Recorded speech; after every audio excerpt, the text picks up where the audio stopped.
Welcome to the deep dive. Today, we're taking a really fascinating look into the life of Esther Hicks before she became known as the voice of Abraham. Right.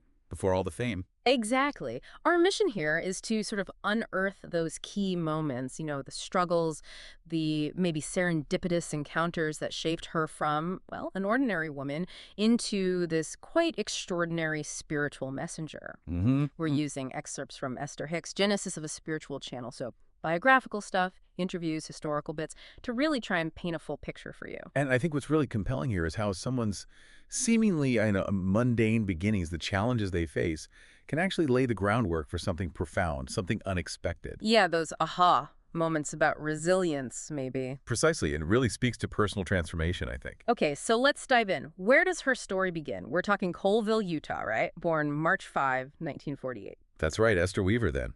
And by her own accounts, it was a, quote, wonderful, nurturing environment. Very close-knit family. Her dad, Henry, was in the lumber trade, and her mom, Ruth, was devoutly Mormon. Yes, and Esther described developing this curious mind early on and a warm, optimistic outlook, which seems quite foundational. But it wasn't all smooth sailing, even early on. No, not entirely. A really significant event happened during her high school years, South Summit High, sometime between 62 and 66. Her mother had a severe heart attack. Oh, wow. Yeah, and it left her an invalid. So this is Esther's early encounter with pretty profound hardship, right in her teens. That must have been incredibly difficult. Absolutely. And you can sort of see how that experience might, perhaps subconsciously, instill that sense of resilience, that belief in hope, themes that interestingly pop up later in her teachings about well-being. Interesting connection. And she didn't go on to college after high school. No, she didn't pursue higher education. Maybe, family circumstances played a part in that decision. Okay, let's unpack the next phase then. Young adulthood. She gets married quite young. Yes. In 1968, at 20, she married Richard D. Gere. They moved to Fresno, California. And that's where her daughter, Tracy, was born in 71? Correct. June 2nd, 1971. And Esther's life then looked pretty, well, typical on the surface, a housewife and working mom. But internally, Yeah. maybe not so simple. Far from it seems. Esther herself reflected quite candidly later, saying something like, insecurity caused me to marry an authority figure. And she added he was very difficult to live with. So, a tough first marriage. Definitely. A really crucial learning period, though. You can see how it sowed those seeds of yearning, as the source puts it, for a more fulfilling life. It kind of, well, opened the door, perhaps, for a different kind of searching later on. And this led to divorce. Yes, in her late 20s. So she found herself navigating life as a single mother. That struggle, that whole period, really seems like a catalyst. Okay, so she's in Fresno, single mom, working. Yeah. And then comes Jerry Hicks. This feels pivotal. Oh, absolutely pivotal. This is 1976. Esther's working, bookkeeping, secretarial work, and she meets Jerry Hicks. Describe Jerry for us. He sounds like quite a character. He really does. Charismatic, almost 2 decades older than Esther. He'd had this colorful past, former circus acrobat, entertainer. Wow, really? Acrobat? Yeah. And then he'd completely reinvented himself, became a top-level Amway distributor, crown status, which is, pretty high up there. And he was doing motivational talks based on Napoleon Hill. Exactly. Sharing principles from Think and Grow Rich, big on positive thinking, success mindset. So how did they actually meet? Was it at one of these talks? It was pure serendipity, you could say. Yeah. She attended one of his Amway presentations, and apparently there was an immediate personal connection. And his message must have landed at just the right time for her. You'd think so. That message of positive thinking and possibility hitting her right when she was, rebuilding her life after the divorce. Now there's a detail. They were both married when they met. That's right. Both married to other people at the time. And Esther was quite open about it later. She even made a joke about being Jerry's 5th wife, quote, that I know of. Ah, that is candid. So things move quickly then. Very quickly. Esther's divorce was finalized in August 1980, and literally 2 weeks later, September 3rd, 1980, she and Jerry got married in Las Vegas. Vegas wedding. So what does that openness, maybe Jerry's background, tell us about their dynamic? Well, it suggests a certain unconventionality. An openness, maybe right from the start. Jerry brought that performer's energy, the salesmanship, that evangelical enthusiasm, someone called it. Though some found his style a bit much, that icky Amway feeling. Apparently so. But Esther's personality, her sort of down-to-earth warmth and her willingness to learn, seemed to balance that perfectly. So she wasn't just a partner in life, but in business too, right away. Absolutely. She jumped right in, organizing events, handling the books, Mm. crucial support roles, and importantly, she was absorbing all this success literature that Jerry was so immersed in. So these early years together, it wasn't just about Amway seminars. Something deeper was being built. You could definitely say an unseen foundation was being laid. This was Esther's deep dive into new thought philosophies, the power of positive intention. Concepts straight out of Think and Grow Rich, basically. Exactly. Things like thought vibration, deliberate creation, positive expectation.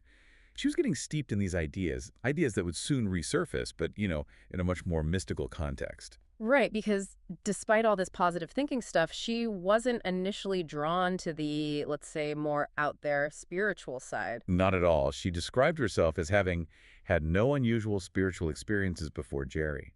In fact, she was quite wary. Like with the Seth books, Jane Roberts. Yes, Jerry encouraged her to read them, and she admitted, "I was afraid. Seth spooked me."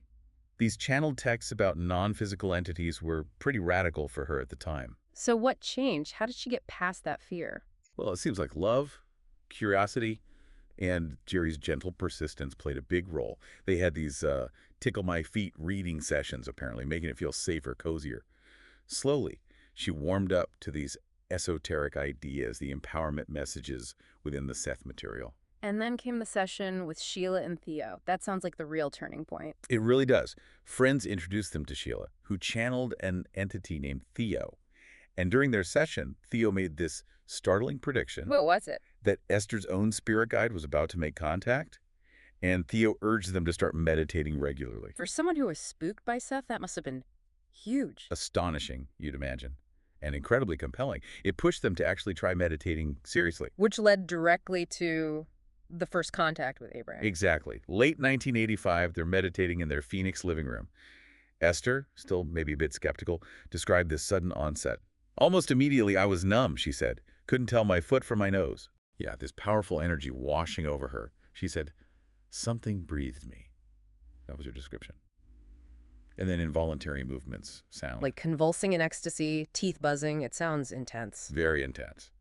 And Jerry's observation was key. He noticed her head gently moving, seeming to trace letters in the air with her nose.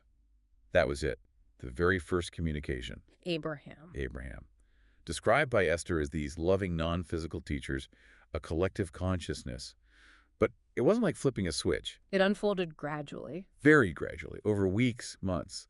From those subtle movements, the nose spelling, hands moving over a keyboard, Esther slowly learned to relax into it, to allow. Eventually, Abraham could speak verbally through her. And they didn't just rush out with this. No, they were cautious. Started in 1986 with private sessions just for friends, former business contacts, people from the Amway days maybe. Blending the mystical with the familiar success stuff. Precisely. A smart way to introduce it, really. But demand grew pretty quickly. By 1987, they were doing workshops. Was it about money at that point? Esther insisted it wasn't. Her quote was, "We weren't in it for the money, but for the expansion of the message." That seemed to be the driving force initially. It's quite something how her ordinary background almost became her superpower in this. It really did. That relatability factor. She wasn't some guru born on a mountaintop. She was, a small-town girl, a mom, worked as a secretary. Practical. Grounded. Exactly. That down-to-earth persona made her accessible. And her own struggles. The tough marriage, being a single mom, that must have resonated with people seeking help. Absolutely. It gave her genuine empathy. She could connect with people's real-life problems, relationships, empowerment because she'd faced similar challenges. Plus, the Mormon upbringing, did that play a role? You could argue it provided an underlying optimism, maybe a kind of moral centering, that subtly influenced the tone of the teachings later on. She herself mentioned feeling awkward about that mix, didn't she? The Mormon, the Amway, the channeling. Yeah, she said something like, "I'm uncomfortable because people don't like Mormons, people don't like Amway, people don't like channelers." Kind of a trifecta of controversial things for some people. Right, but ironically, as the source suggests, it's those very three elements combined that made her unique. The faith background, the business savvy, the mystical element. And Jerry's role in pushing her towards those think and grow rich type ideas seems crucial too. Undeniably. He was the catalyst, priming her with those concepts. And her practical background gave her the framework and language to translate what Abraham was saying into, advice people could actually use, ethereal wisdom into everyday stuff. So her own journey, the healing and growth she went through before Abraham showed up, that became part of the message itself. Exactly. It was proof of concept, in a way. Right. She wasn't just talking about law of attraction. She'd lived a transformation. She could genuinely say, you can pivot from pain to joy because, well, She'd been there. she'd been there. Her life before Abraham was essentially the first success story. So when you pull it all together, what does this story tell us? It's this incredible narrative of quiet preparation, isn't it? Inner work happening before the outward expression. Yeah, a transformation from a, struggling single mother into this, well, completely unexpected spiritual voice. And that mix of the practical and the spiritual, that balance of earth and sky, seems key to why she connected with so many. Relatable yet profound. Definitely. So as we wrap this up, here's maybe a final thought for you, the listener, to chew on. Okay. Think about your own life.